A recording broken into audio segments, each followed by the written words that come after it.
नमस्कार बच्चों, मैं Jitendra Soni GRB inter college Rath से। आज कक्षा 11 की फिजिक्स के अंतर्गत हमारा जो पहला चैप्टर रहेगा उसका नाम है भौतिक जगत। पहला चैप्टर है उसका नाम भौतिक जगत यानी कि फिजिकल वर्ल्ड।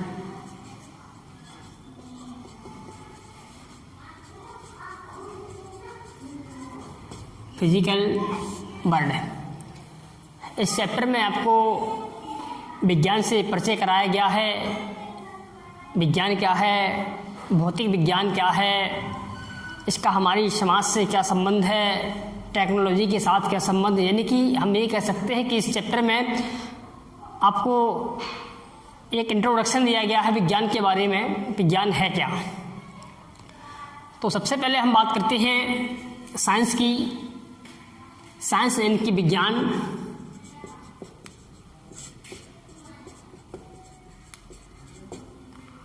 अच्छा, जो साइंस शब्द की उत्पत्ति हुई है ये लैटिन भाषा के साइंटिया शब्द से हुई है। तो साइंस शब्द की उत्पत्ति हुई है वो लैटिन भाषा के साइंटिया से हुई है। साइंटिया किसी किसी बुक में इसको सेंटिया भी लिखा मिलेगा, और साइंटिया का अर्थ होता है टू नो यानी कि जानना। जैसा कि बच्चों आज हम सब कुछ जानते हैं, हमें हर क्षेत्र में जानकारी है। हमको मालूम है तो कि पंखा है तो उसका कार्य हवा देना है, बल्ब है तो उसका कार्य प्रकाश देना है, सब कुछ जानते हैं। लेकिन अगर हम बहुत पहले की बात करें तो पहले के व्यक्ति को किसी भी क्षेत्र में किसी भी प्रकार की कोई जानकारी नहीं थी। वो केवल जानने का इच्छुक था जो प्रकृति में घटनाएं घटती हैं। बारिश हुई तो क्यों हुई, सूर्य पूरब से निकल के पश्चिम में अस्त हो गया तो क्यों हो गया, आंधी आई तो क्यों आई, तूफान आया तो क्यों आया। जितनी भी प्रकृति में घटनाएं घटती हैं इन सारी घटनाओं को जानने का इच्छुक था। तो जानने शब्द को ही लैटिन भाषा में कहा गया था साइंटिया, जिससे साइंस बना, और जिसको आज हम हिंदी और संस्कृत भाषा में इसको विज्ञान कहते हैं, और अरबी भाषा में इसको हम इल्म के नाम से भी जानते हैं।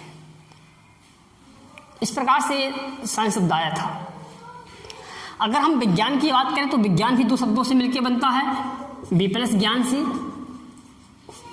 अर्थात विशिष्ट ज्ञान।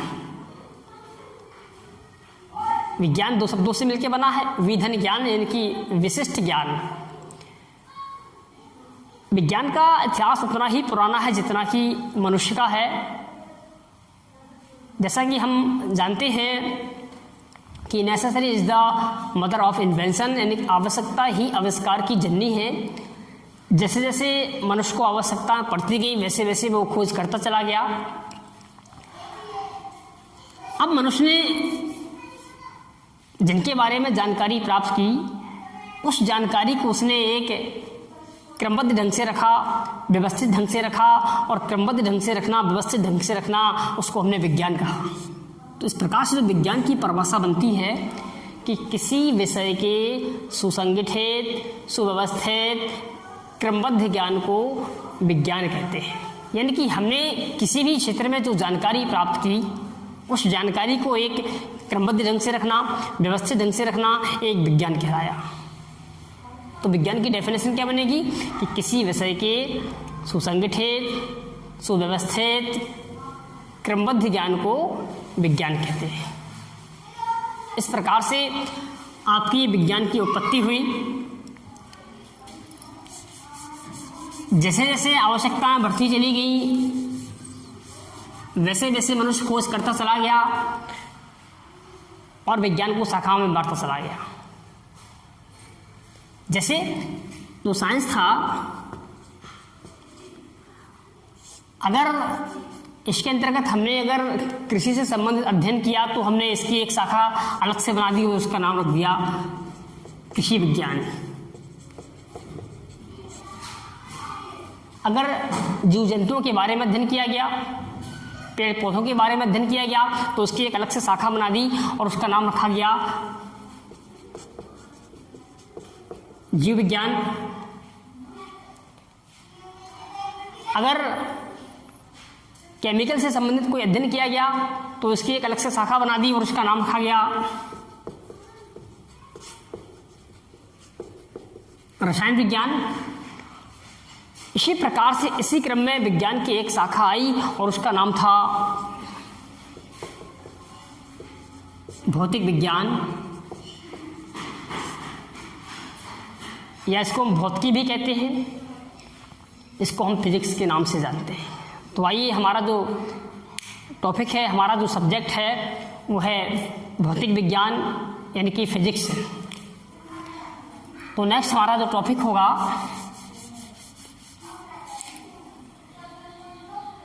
वो रहेगा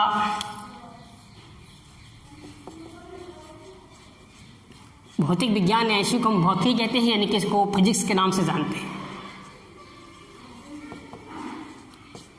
फिजिक्स, जिस प्रकार से विज्ञान शब्द लैटिन भाषा से आया है उसी प्रकार से फिजिक्स शब्द की जो उत्पत्ति हुई है ये हुई है ग्रीक भाषा से। तो फिजिक्स शब्द आया है, ये आया है ग्रीक भाषा से, और ग्रीक भाषा के फ्यूसिस शब्द से आया है। फ्यूसिस का अर्थ होता है नेचर यानी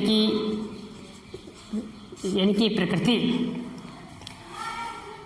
देखिए, मनुष्य ने जो अध्ययन किया था वो प्रकृति से संबंधित घटनाओं के बारे में अध्ययन किया था, और प्रकृति को ही ग्रीक भाषा में फ्यूसिस कहा, जिसको आज हम फिजिक्स के नाम से जानते हैं, और हिंदी में इसको हम भौतिकी या भौतिक विज्ञान यानी कि फिजिकल साइंस कहते हैं। तो इसकी जो एक डेफिनेशन बनती है वो यहीं से बन जाती है। फिजिक्स में हमने किसका अध्ययन किया था? प्रकृति और प्राकृतिक घटनाओं का अध्ययन किया था। तो जो इसकी एक डेफिनेशन बनती है यहाँ से कि विज्ञान की वह शाखा जिसके अंतर्गत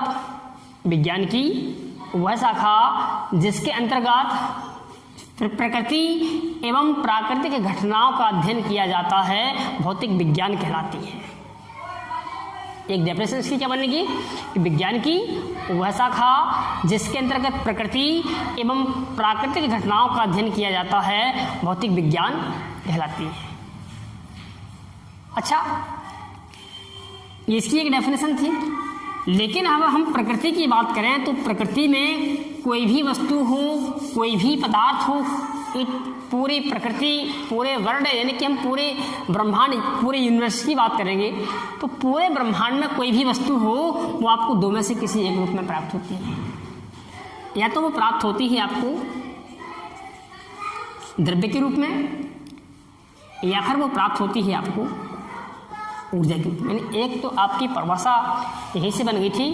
दूसरी, अगर हम इसकी परिभाषा एक जो मॉडर्न डेफिनेशन की बात करें तो अगर तो पूरी प्रकृति में कोई भी वस्तु हो आपको दो में से किसी एक रूप में प्राप्त होगी, या तो वो प्राप्त होगी द्रव्य के रूप में या फिर वो प्राप्त होगी ऊर्जा के रूप में। अच्छा, द्रव्य की 3 अवस्थाएं होती हैं,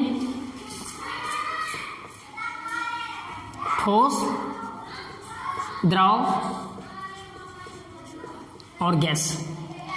पूरे संसार में कोई भी वस्तु हो या तो वो आपको ठोस अवस्था में प्राप्त होगी, अगर ठोस अवस्था में नहीं है तो द्रव अवस्था में होगी, और यदि द्रव अवस्था में नहीं है तो गैस अवस्था में होगी, अर्थात वो द्रव्य के रूप में होगी, और यदि द्रव्य के रूप में नहीं है तो फिर वो होगी ऊर्जा के रूप में। और हम फिजिक्स के अंतर्गत इन्हीं 2 रूपों का अध्ययन करते हैं, द्रव्य का और ऊर्जा का।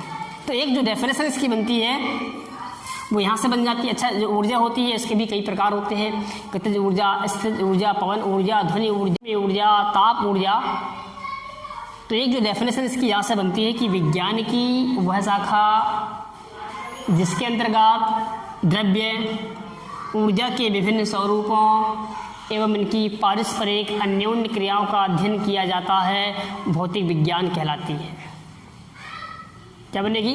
विज्ञान की वह शाखा जिसके अंतर्गत द्रव्य, ऊर्जा के विभिन्न स्वरूपों एवं इनकी पारस्परिक अन्योन्य क्रियाओं का अध्ययन किया जाता है भौतिक विज्ञान कहलाती है। अर्थात physics is the branch of science in which we study matter, all forms of energy and their interaction with matter. इस प्रकार से आज हमने भौतिक विज्ञान, विज्ञान इससे संबंधित जानकारी प्राप्त की। शेष चर्चा नेक्स्ट वीडियो होगी। धन्यवाद।